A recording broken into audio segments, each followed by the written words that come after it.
सिद्धिसाहुरं नमो नमो सिद्धिसाहुरं नमो नमो सिद्धिसाहुरं चौवीसं तिथ्यरे उस हाई वीर पश्चिमे बंदे सवे सगर हरे सिद्धि से सानमन सामी नमिदुर वर्धमानं परमपाणं जडं तिसोद्धेना होच्छामिरयणसारं सायारनयारधं नीलम्। अंतातीत सिद्ध परमेष्ठी भगवान की वर्तमान शासन नायक वर्धमान स्वामी की 1008 मुल्लाय भगवान श्री पद्म प्रभु स्वामी की परम पूजनीय आचार्य भगवान 108 श्री कुंद कुंद स्वामी की परम पूजनीय दीक्षा शिक्षा प्रदाता गुरु 108 विशुद्ध सागर जी महाराज की सिद्धांत शास्त्र की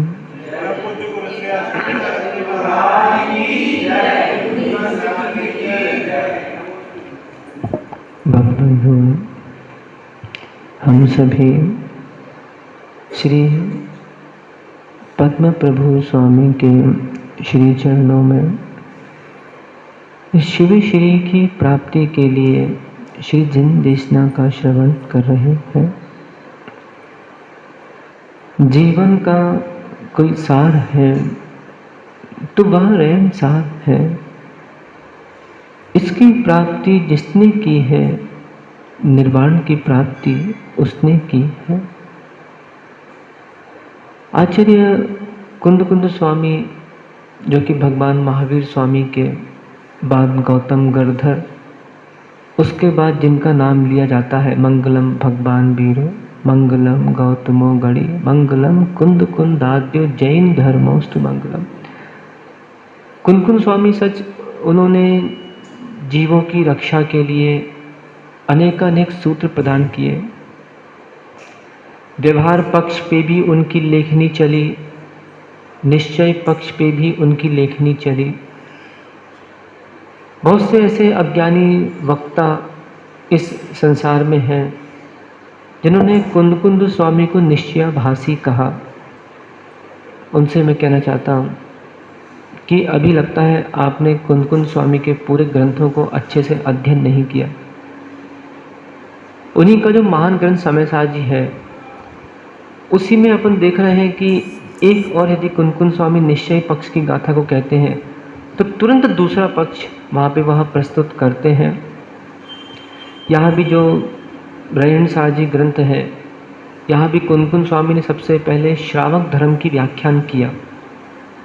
फिर कुछ गाथाएं, अभी आगे की गाथाएं श्रमणों के लिए गाथा उन्होंने लिखी। वास्तव में परस्परो ग्रहो जीवा नाम तत्वासुर जी में 5वें अध्याय में हम सूत्र पढ़ते हैं। परस्पर में जीव जीव का उपकार करता है। आज भगवान महावीर स्वामी की देशना खिरी, जिसे गौतम गर्दर ने झेला और उन्होंने सबको संदेश उपदेश दिया। उसके बाद अनेक श्रुत के लिए मुनिराज हुए, अंग पूर्व के ज्ञानी हुए, उन्होंने शास्त्रों को रचा। उसके पश्चात अनेक आचार्य हुए जिन्होंने ग्रंथों को पढ़कर अनेक ग्रंथ आज वर्तमान में रच दिए। आचार्य श्री के स्वयं 40-50 देशनाएं आज हमारे समक्ष हैं। शुद्ध हिंदी में लिखा हुआ है।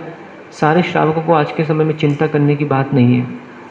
बहुत से श्रावक डरते हैं, महाराज जी हमको संस्कृत नहीं आती, हमको प्राकृत नहीं आती। कोई बात नहीं, देशनाएं पढ़ो, वो सारे प्रवचन ग्रंथ हैं, उसको पढ़ के अपना चिंतन बनाएं और अपना आगे बढ़े। देखिए, इष्टोपदेश जी में पूज्यपाद स्वामी ने भी एक बात कही है, जीव अन्य है, पुद्गल अन्य है, बस यही तत्व का सार है। आज दिगंबर मुनि भी दिन भर क्या करते हैं? ध्यान करते हैं, अध्ययन करते हैं।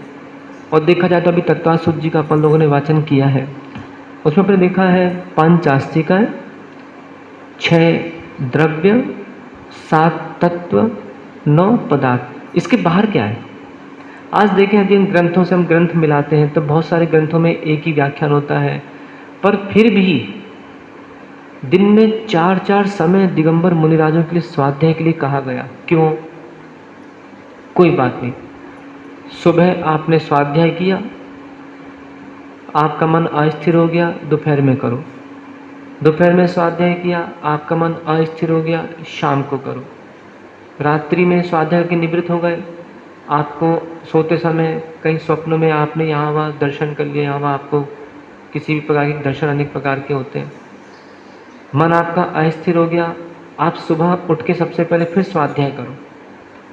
और क्रम दे दिया, पहले स्वाध्याय, अब आपने स्वाध्याय किया तो आपको स्वाध्याय सुनने से क्या हुआ? मन में आपने जागृत हुआ कि अरे ये मैं कौन हूँ।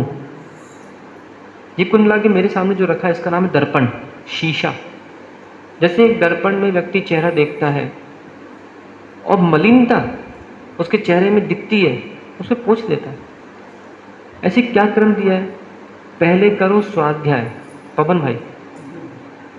अब आपको स्वाध्याय करके अब आपको क्या समझ में आ गया कि मेरे अंदर ये कचरा भरा हुआ है, मेरे अंदर यह मल है। अब करो आप प्रतिक्रमण, क्योंकि जब तक आपने ग्रंथ नहीं पढ़ा, आपके भाव में स्वच्छता, निर्मलता नहीं आई, प्रतिक्रमण करके करोगे क्या? तो पहले स्वाध्याय करो, फिर प्रतिक्रमण करो। अब आपने कर लिया प्रतिक्रमण, अब आपने अपने दोषों की क्षमा याचना कर ली, अब आपने कह दिया कि मेरे द्वारा जो भी क्रियाएं हुई है, जो भी हुआ, उन सब की मैं क्षमा करें, मुझे क्षमा करें। अब आप करो सामायिक। तो कितना सही क्रम दिया है। अब जो श्रावक प्रतिक्रमण नहीं करता और मात्र हाथ पे हाथ रख के तुम बैठ गए ध्यान करने, तो किसका ध्यान करोगे? भाव में निर्मलता ही नहीं है, किसका ध्यान करोगे? माला की गुर्रियां घूमती रहेंगी, लगेगा कि मैंने 10 माला फेर ली, मैंने 20 माला फेरी, मैंने 25 माला फेर ली, परंतु जब प्रतिक्रमण ही नहीं है तो ध्यान किसका, माला किसकी? इसलिए देखें, कुनकुन स्वामी जो हुए, इन्होंने साधुओं की भी जान बचा ली और इन्होंने श्रावकों की भी जान बचा ली। गिरने की कोई उम्र नहीं होती। ये प्राणी 10 साल में भी गिर सकता है, ये प्राणी 20 साल में गिर सकता है। नहीं तो आज अस्पताल जाओ, कभी हड्डी रोग विशेषज्ञ जो होते हैं ना, आप कभी हड्डी रोग विशेषज्ञ के पास जाना, या अस्पताल में जो इसका चैम्बर होता है वहाँ आप जाना, किसी की टांग ऊपर मिलेगी, किसी के हाथ रस्सी से बंधे हैं, किसी के सफ़ेद पट्टी हाथ में, किसी के कमर में, किसी के पैर में, किसी के उसमें। ये क्या था? तुम 50 साल होने के बाद भी देख के नहीं चल पाए। विचारणीय विषय। जब कोई घर में भी कोई गिर जाता है तो लोग क्या उसको डांटते हैं। माना एक दादी बूढ़ी अम्मा घर में गिर गई तो उसका बच्चा उसको डांटने लगता है, क्यों तुम देख के नहीं चलती, तुमसे कहना लकड़ी लेके चलो। ऐसी कुनकुन स्वामी ने सीधी सीधी साधुओं को डांट लगा दी, कुनकुन स्वामी ने सीधी सीधी श्रावकों को डांट लगा दी कि देख के नहीं चलते, भावों को संभाल के नहीं चलते, संभल के चलो। या जो अपन इतने दिनों से जो अभी पर्युषण पर्व में रुक गया था विषय, गाथा नंबर 56-57 जो अपनी चल रही थी, 55 और 56 गाथा, उसमें जो आचार्य महाराज ने काफ़ी व्याख्यान कर चुके हैं, बस इसकी समाप्ति है। शुभ भावों के बारे में जो आचार्य महाराज ने कहा था, पहले पूर्व गाथाओं में उन्होंने ये बता दिए कि ये अशुभ भाव हैं। उसके पूर्व गाथा में ये कह दिया था कि हे श्रावकों, अशुभ भाव करोगे तो नरक गति मिलेगी, तिरंच गति मिलेगी। शुभ भाव करोगे तो देव गति मिलेगी, मनुष्य गति मिलेगी। फिर नीचे लिख दिया, दुस्सुहु भावम जाणदु जम रुचे तम कुज्जा। अब भैया बार बार बोलना अच्छा नहीं लगता, अब तुम्हें कितना बोले। फिर कुनकुन स्वामी को ऐसा लगा हो कि जब मैंने श्रावकों का पूरा प्रकरण बोल दिया, अब मुझे मुनि का प्रकरण अधिकतर प्रारंभ करना है, मुख्यतः रूप से श्रावकों को भी उसको समझना है। तो मैं इनको समझा दूं कि देखो भैया, पूरी चर्चा हमने तुमसे कर दी, कुछ भी छुपाया नहीं, सारी बातें पीछे बता दी। क्या क्रिया करना है, सम्यक दर्शन के क्या दोष हैं, सम्यक ज्ञान कैसे पालन करना है, और कैसे कैसे दान का पूरा प्रकरण समझा दिया। कुदान दोगे क्या फल मिलेगा, सुपात्र को दान दोगे क्या फल मिलेगा, सुदान दोगे क्या फल मिलेगा। अब फिर उन्होंने गाथा लिख दी, जम रुचे तम कुज्जा, अपने शुभ भावों को जानो, अपने अशुभ भावों को जानो, और जैसा रुचे वैसा करो, अब हमें क्या करने। तो कुनकुन स्वामी ने भी, जैसे घरों में भी नहीं होता, बच्चे जब नहीं मानते तो माँ भी बोलती है मरो तो, जाओ खाओ जो करना करो, फिर पेट खराब होगा, ये होगा वो होगा, फिर तुम आए तुम जानो। तो ऐसे कुनकुन स्वामी ने भी एक माँ का काम किया है। और वास्तव में गुरु होते ही हैं, माँ भी होते हैं और पिता भी होते हैं। आचार्य महाराज जी जब हम लोग संग में थे तो आचार्य जी का भी दोनों रूप सब हमने देखे। पिता के तुल्य भी उनकी डांट भी सुनी है हम लोगों ने, माँ के तुल्य उनका प्रेम भी हम लोगों ने लिया है। तो वास्तव में ये दो गुण व्यक्ति में होना चाहिए।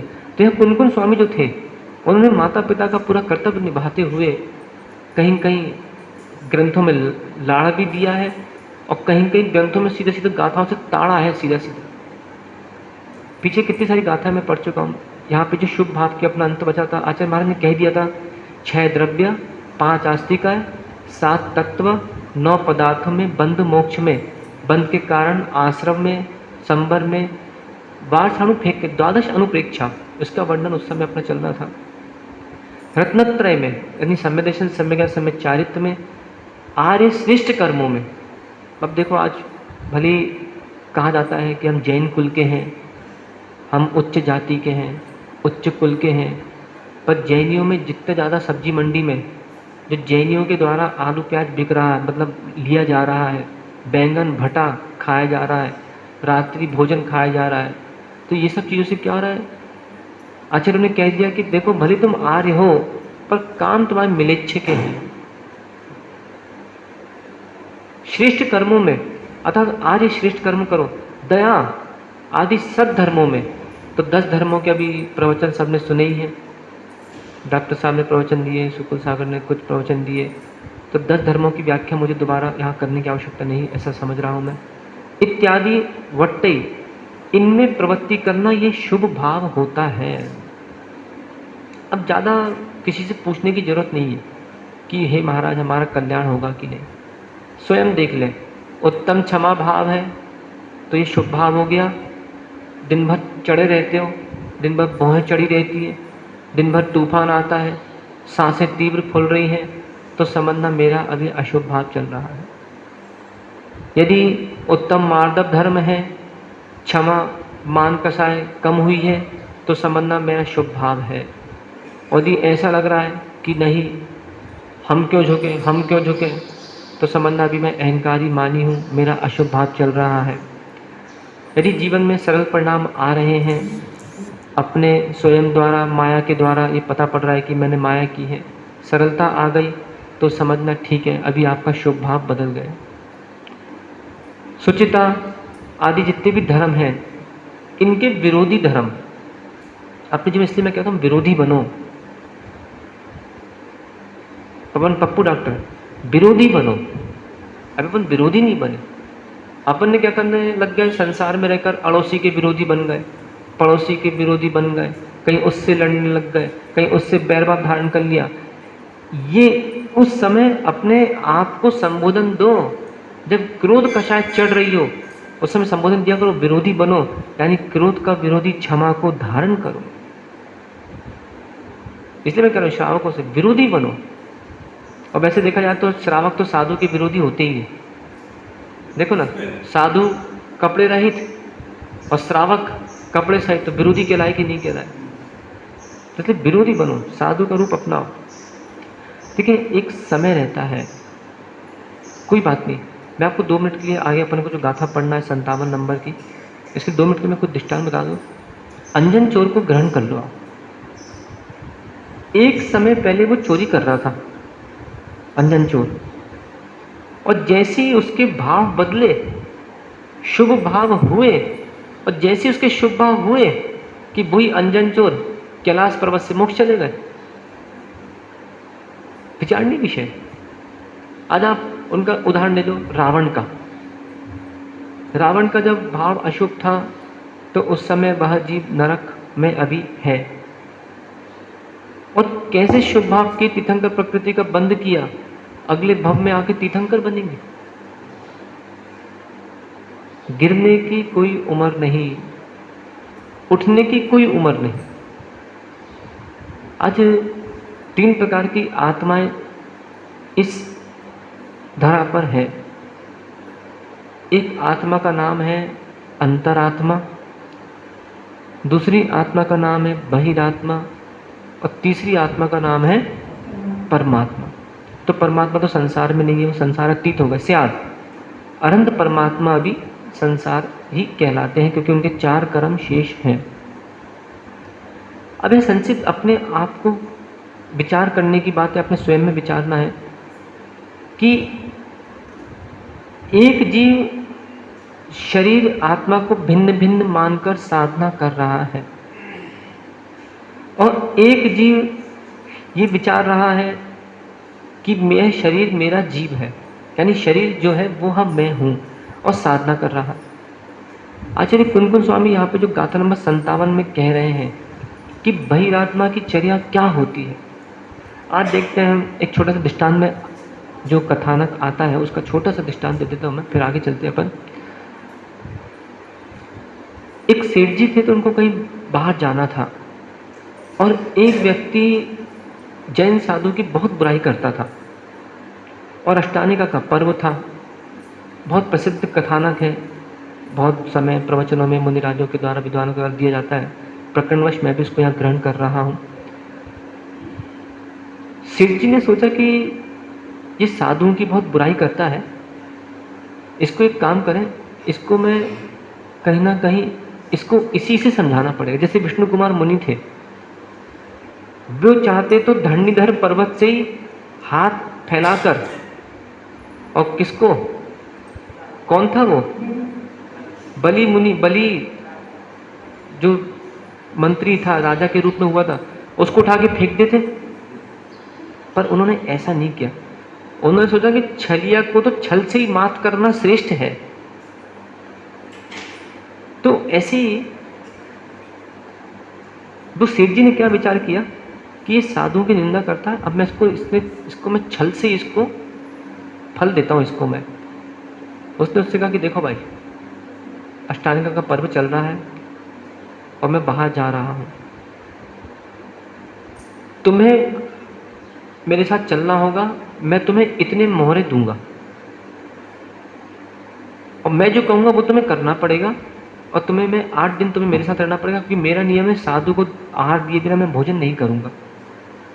अब वो लालची लोग ही, उसे क्या मालूम साधु की क्या क्रिया होती, क्या करना पड़ता है। और उसने क्या किया, ठीक है तैयार हो गया, ठीक है सेठ जी मैं आपके साथ चलता हूँ। ठीक है, सेठ जी बोले चल। और जैसे ही चला तो सेठ जी ने कुछ उसको पैसे दे दिए लालच में, बोले देख भाई साधु बन गया तू, अब चल कपड़े उतार दे, पीछे कमंडल ले, साधु बन। वो बोले कौन सी बड़ी बात है, अच्छा खाने को मिलेगा। अच्छा, सेठ जी 56 प्रकार के भोजन बनाए। अब खाया तो कभी था नहीं, लालची लोग भी, गरीब आदमी था, और वो बेचारा खाता गया, पानी नहीं पिया उसने। अब बेचारा बोले सेठ जी पानी, अंजलि छुड़वा दी सेठ जी ने। अब शाम को तड़पे वो, क्योंकि खा लिया पिया ही नहीं, तो सेठ जी पानी। बोले देख मैंने तुझसे क्या कहा था, तुझे नियमों का पालन करना पड़ेगा, पानी तो तुझे कल ही मिलेगा। बेचारा तड़प गया। अब कल गया, फिर अंजलि लगाई तो खाना छोड़ो, सब पानी पानी पानी पानी पी लिया। अब वो बेचारा फिर परेशान हुआ, सेठ जी भूख लग रही है खाना। सेठ जी बोले नहीं। फिर तीसरे दिन हुआ तो सेठ जी ने कहा सुन भाई, बाल बढ़ गए, अब केश लॉन्च करना है तुझे। केश लॉन्च? वो घबरा गया, केश लॉन्च करना है। सेठ जी बोले मैंने उससे क्या कहा था, ये ले और मोहरे पकड़। सेठ जी और मोहरे देते गए उसको। अब बेचारे से केश लॉन्च करने लगे सेठ जी।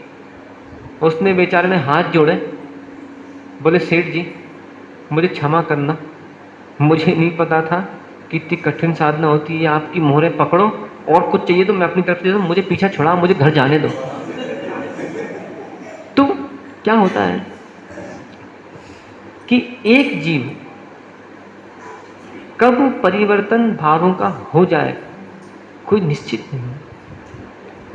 आज अपन देख रहे हैं पुराणों में इतने सारे कथानक आते हैं। अब जैसे अभी मैंने कुछ दिन पहले सुगंधा की कथा सुनाई थी, उसने पूर्व पर्याय में मुनिराज के साथ दुर्व्यवहार किया था और बाद में स्वयं ऐसे भाव परिणत हुए कि स्वयं मुनि पद को प्राप्त कर लिया। विचारणीय विषय। यहाँ पे जो कुनकुन स्वामी गाथा देना चाह रहे हैं, बहिरात्मा की चर्या देखें, हाथ जोड़े, धरियौ बाहिर लिंगम परिहरियौ बाहिरक सोखम ही करियौ क्रिया कम्मम मरियौ जम्मियौ बहिरपजियौ। अभी जैसा कि पवन भाई आए हैं, अष्टापद में मूर्ति बनने जा रही है। कितने फुट की? 151 फुट की। उसी से अपन उसी दृष्टांत से इस गाथा को समझेंगे। 151 फुट की मूर्ति बन रही है तो नीचे नींव की जरूरत तो है नहीं, ऐसी खड़ी कर देना। क्यों भैया, नीचे नींव चाहिए क्या उसकी? काहे को? ऐसी खड़ी कर दो, क्या जरूरत है नींव की? ये इतना बड़ा मंदिर बनाया तो गड्ढा क्यों खोदा तुम लोगों ने?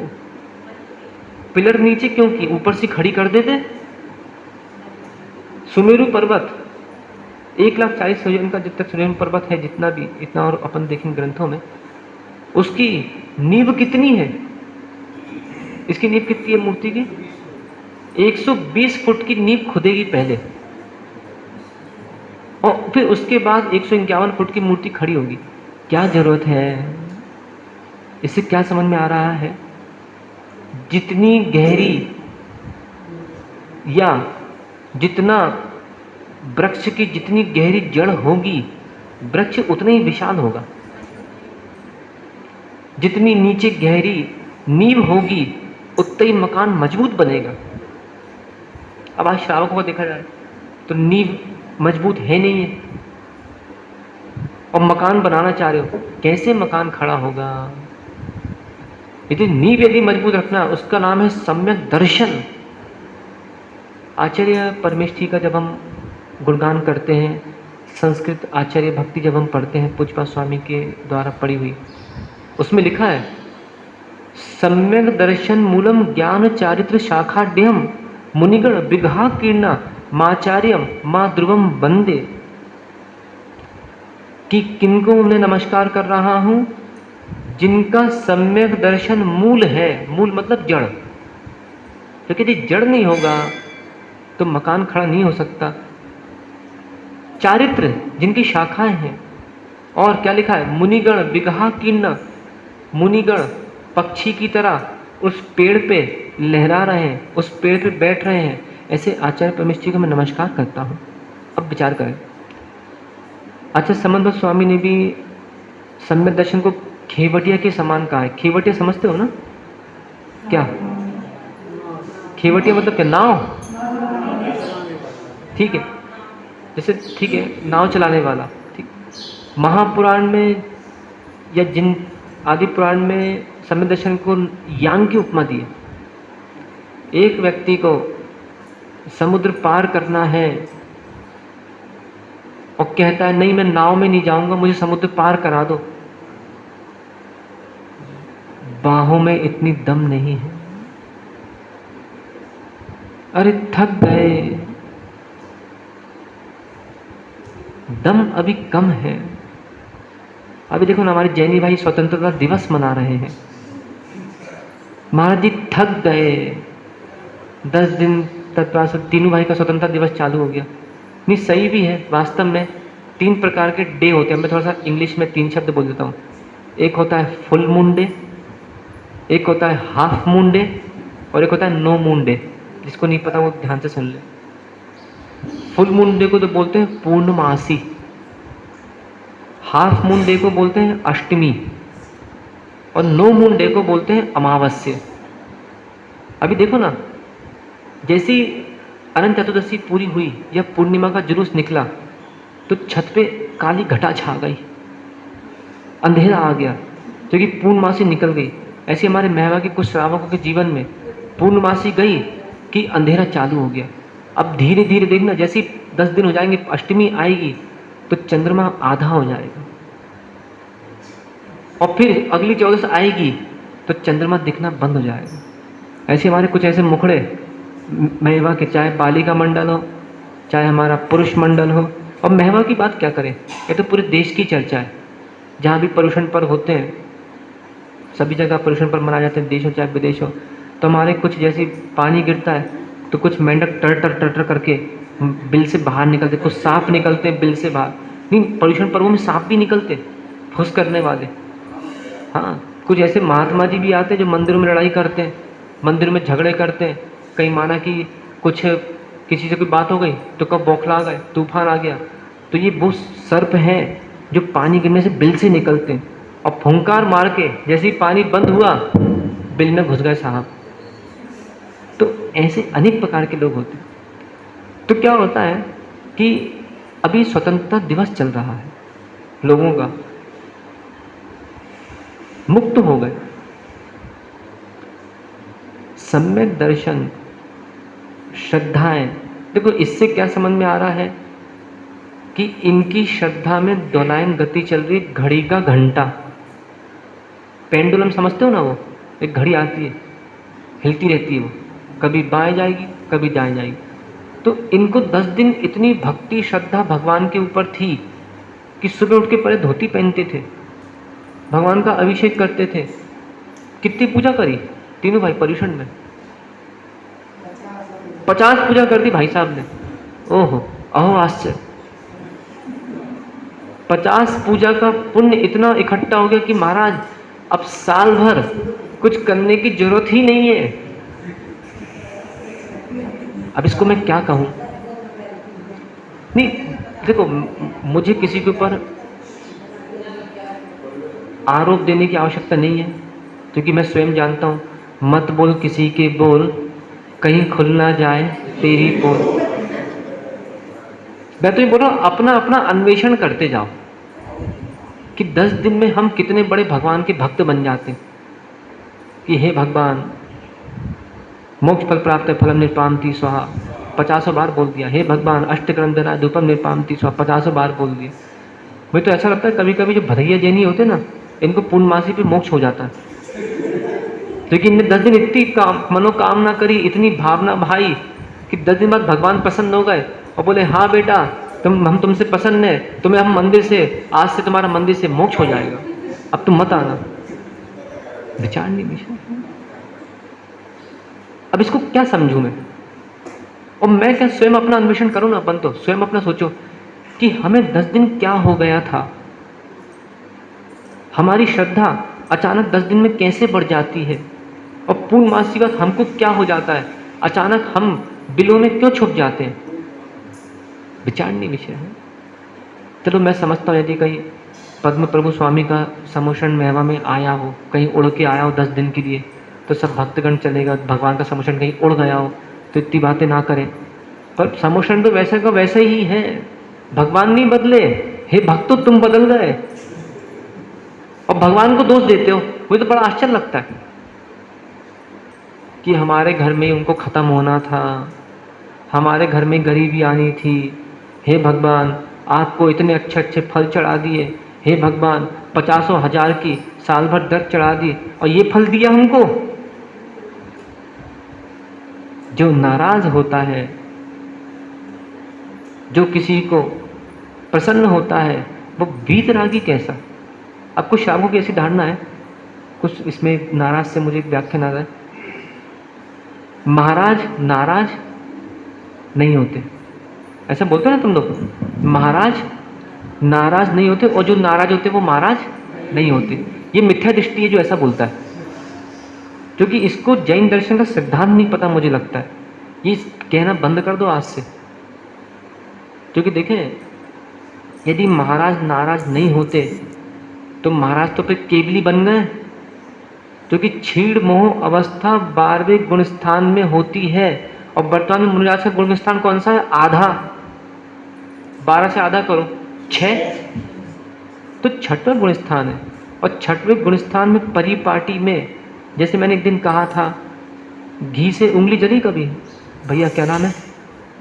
हितिन, नितिन, हाँ नितिन, कभी घी से उंगली जली? नहीं जली? कभी तो जली होगी, किसी की देखी होगी कभी जलती हुई? नहीं देखी। किसी की जली महवा में घी से उंगली? उसमें आग का ताप दे दो और उंगली डाल दो तो कहने में आता है घी ने जला दिया। यदि घी गर्म नहीं होता तो घी तो शीतल स्वभाव है, वो कैसे जला सकता है? अच्छा, कभी कभी पानी भी जला देता है। कारण एक शीतल स्वभाव जिसका है, वही पानी कहीं अग्नि का संयोग आ जाए, जल गया, और जब अग्नि का संयोग हटा लो तो कुछ देर बाद वही पानी शीतल हो जाता है, अपने स्वभाव में आ जाता है। ऐसी कभी माना कि तीनों भाई कहीं क्षेत्र में गए, कोई महाराज नाराज हो रहे थे, वहाँ गुस्सा हो रहे थे, अरे अब महाराज नहीं बचे, ये नाराज हो रहे हो। महाराज तो नाराज नहीं होते। तो मैं शाम को थोड़ा अनपढ़ों को पढ़ा दूं, एक बात ध्यान रखना। मुनि राजों का वर्तमान में 6वां गुण स्थान है। 6वें गुण स्थान के परिपाटी में अभी संजुलन कषाय है, क्रोध, मान, माया, लोभ। यदि मुनिराज यदि नाराज ना हो ना, तो मैं बताऊं संघ चल नहीं सकता। क्योंकि ऐसे ऐसे महारथी श्रावक, ऐसे ऐसे महारथी श्रमण आज भी हैं। कभी कभी ऐसे हो जाता है कि मुनिराज को अपना रूप दिखाना ही पड़ता है। हाँ, संजुलन कषाय है, पानी की लकीर है, तूफान आ भी गया, तस मिच्छामि दुक्कड़म, अपने स्वरूप में लीन हो गए। ये कुनकुन स्वामी जो गाथा यहाँ पे 57 नंबर कह रहे हैं, यही गाथा आचार्य कुनकुन स्वामी जीवों के लिए संदेश दे रहे हैं, उपदेश दे रहे हैं। तो एक बात कभी भी ध्यान रखना, अपने मन से घोषणा मत करना। जैसे अभी मुनिराज भी आए थे, जो भी कभी कभी श्रावकों के मन में ऐसा भाव आ जाता है कि अरे हम वो महाराज के पास नहीं जाएंगे, वो महाराज ने हमको डांट दिया। बच्चों के मन में कभी भाव आता है कि नहीं महाराज जी ने हमको मारा था, हम महाराज के पास नहीं जाएंगे। अरे मेरे भाई, तुम्हारी मम्मी मारती तो मम्मी को कभी छोड़ा है? अंश चलो एक नियम ले लो। वो तो बेटा बैठा है, मुझे याद आ रहा है, कोई बात नहीं, दृष्टांत है, जिस समझ में आनी चाहिए बात, कुल मिला के व्यक्ति विशेष से कोई मतलब नहीं है। चलो एक नियम ले लो आज, अंश जब भी मम्मी मारेगी तो घर छोड़ देंगे और कहीं और जाके जहाँ भी जो करना वो करेंगे, पर घर छोड़ दूंगा मैं उस दिन। ले लो नियम, देखो बैठो। अब बता, मम्मी बड़ी कि महात्मा बड़े? मम्मी बड़ी कि महात्मा बड़े? अरे मतलब कुल मिला के मम्मी बड़ी है कि महाराज बड़े हैं? बैठ जाओ। जब एक माँ डांटे तो कभी घर से नहीं छोड़ता, ये भाव नहीं आता इसका मैं घर छोड़ दूंगा, भाग जाऊंगा। और फिर महाराज कुछ कह दे, अरे कल से महाराज के पास मुझे नहीं जाना, महाराज ने मुझे मार दिया, महाराज नाराज होते। अरे मेरे भाई, जितनी कभी लगता है तुम लोगों ने बास्केटबॉल नहीं खेली। बास्केटबॉल में जितना अच्छा ठप्पी दोगे उतना अच्छा बास्केट होता है। खेलना कभी कभी लगता है माताओं ने रोटियां नहीं बनाई, जितनी अच्छी उसको दबाओगे उतनी अच्छी वो फूलती है। तो ध्यान रखना, कभी कोई ऐसे प्रकरण भी आए तो श्रद्धा से डावाडोल नहीं होना। ये तो होता ना, कभी कभी समाजों में देखते हैं अपन, पुजारी पूजा करने आए और कभी माना किसी ने छेड़ दिया कि अरे ऐसा करो, तो तुमने निर्णय ले लिया हम पूजा करने नहीं जाएंगे कल से। क्यों? वो दादाजी नाराज होते। अरे मेरे भाई, नाराज होते हैं तो ये पहले पता करके आओ कि वो दादाजी कितने पुजारियों पे नाराज हुए। इसका सर्वे भी तो किया करो। अब तुमने सर्वे किया नहीं और निर्णय करके बैठ गए, जिसको बोलते हैं निदान। अभी निदान का इसमें व्याख्यान में दे देता हूँ। तो पता पड़ा, सर्वे जाके किया तो पता पड़ा कि वो दादी तो किसी ने कुछ कहा ही नहीं, मुझसे अकेले क्यों कहा। तो इससे क्या होगा, चिंतन बढ़ेगा कि मैंने क्या कर दिया था। अच्छा, मुझे चावल कहीं और चढ़ाना था, मैंने कहीं और चढ़ा दी थी, तो उस व्यक्ति का धन्यवाद दो। जितने बच्चे, मैं बच्चों से कह रहा हूँ खासकर, कि माँ पिता यदि डांट दें, उनका धन्यवाद दो कि कम से कम इन्होंने अपने समय को छोड़कर कम से कम हमसे कहा तो, हमको कुछ सीख तो दी। पर क्या करें, जिसकी जहाँ श्रीमती उसको नहीं लगती अति। तो देखिए, कोई उम्र नहीं है, गिरने का कोई समय नहीं है, उठने का कोई समय नहीं है। आज वर्तमान में यदि सम्यक दर्शन के हम भेद देखें, देखो मैं सिद्धांत के साथ साथ अंश, सिद्धांत के साथ साथ व्यवहार का ज्ञान भी देते जा रहा हूँ मैं, कि घर गृहस्थी में अपने को कैसे जीना है और अपने भावों को कैसे संभालना, दोनों युगपथ ज्ञान में दिया जा रहा हूँ यहाँ पे। अभी वर्तमान में 3 प्रकार के सम्यक दर्शन होते हैं। वैसे देखा जाए तो औष्मिक सम्यक दर्शन, शैक्षिक सम्यक दर्शन, छायिक सम्यक दर्शन। सत्ता है, पर वर्तमान में छायिक सम्यक दर्शन की प्राप्ति किसी को नहीं होती, क्योंकि केवली शुद्ध केवली के पाद मूल जब तक नहीं होगा तो जीव को छायिक सम्यक दर्शन प्राप्त नहीं होता।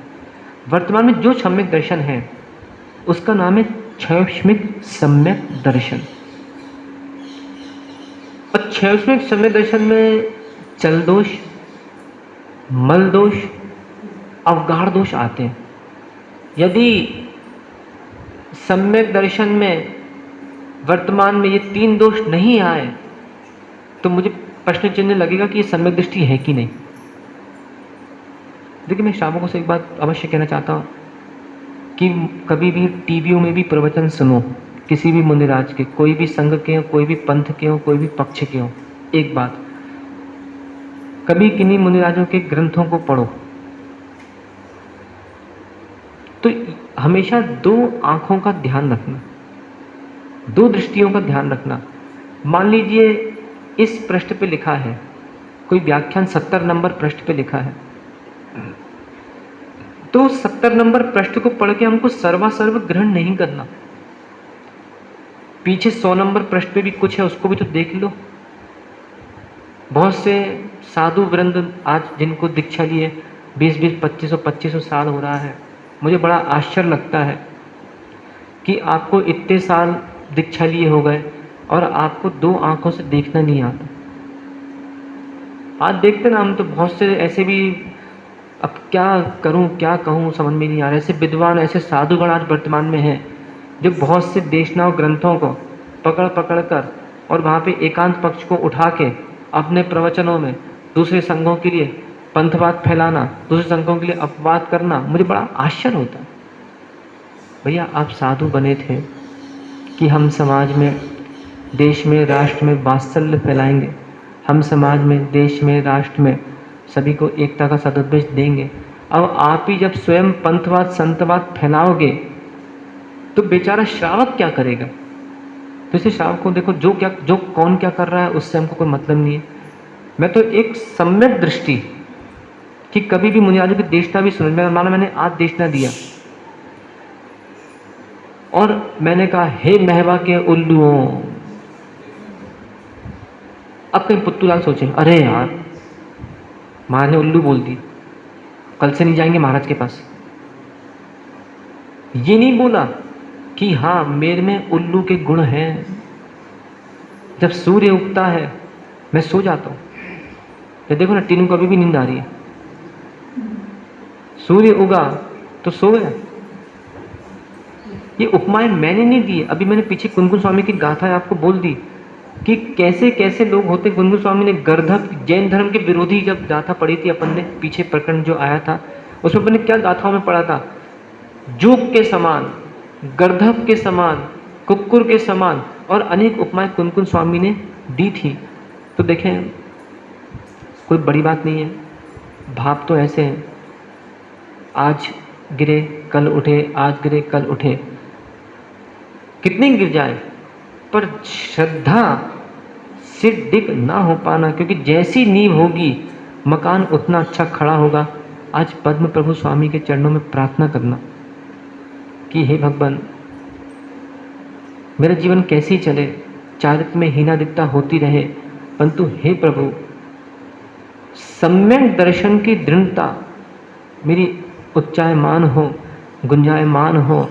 परंतु एक बात ये भी ध्यान रखना, कुछ ऐसे भी महारथी इस संसार में भ्रमण कर रहे हैं जिनका ऐसा कहना है कि बस श्रद्धा दृढ़ रखो, श्रद्धा दृढ़ रखो, क्रिया मत करो। तो देखें, श्रद्धा के बाद सम्यक ज्ञान भी है, सम्यक ज्ञान के बाद सम्यक चारित्र भी है, और जब तीनों की एकता मिल जाती है तो जीव को मोक्ष मार्ग उसका प्रारंभ हो जाता है। तो इस प्रकार जो गाथा नंबर 57 इसकी व्याख्या हम कल पुनः करेंगे। आज बस इतना निर्णय करके यहाँ से उठना है कि मुझे अपनी नींव को मजबूत करना है, यदि मकान अच्छा बनाना है तो। रक्षा करो जीव की रक्षा करो, जीव की रक्षा करो, रक्षा करो जीव की रक्षा करो। यदि नहीं की रक्षा जीव की तो चलती रहेगी दुकान। कर्म अजीब की भगवान आदिनाथ स्वामी की।